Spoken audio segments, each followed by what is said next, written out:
ওখানে আপনার পুকুর ছিল, জমি ছিল, বাড়ি ছিল, জল ছিল, নারকল গাছ ছিল, গোলা ভর্তি ধান ছিল, পুকুরে বড় রুই কাতলা ছিল। কিন্তু কেন বারাসাতে এলেন? কেন চাপাডাড়ির মোড়ের পাশে এলেন?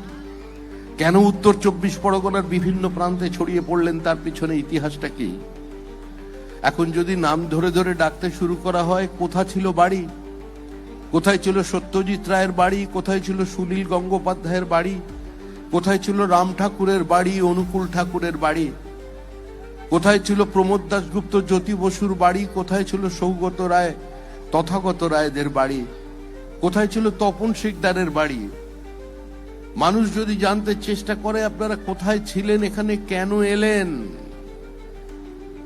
তাহলে উত্তর একটাই, আপনার পদবি, আপনার পরিচিতি। আনন্দের দিনে আনন্দ করুন, কিন্তু একবার মনে করবেন যে মানুষগুলো মাত্র 60 কিলোমিটার দূরে এখান থেকে নিরানন্দে আছেন, তাদের মুখেও হাসি ফোটানোর দায়িত্ব আপনাদের।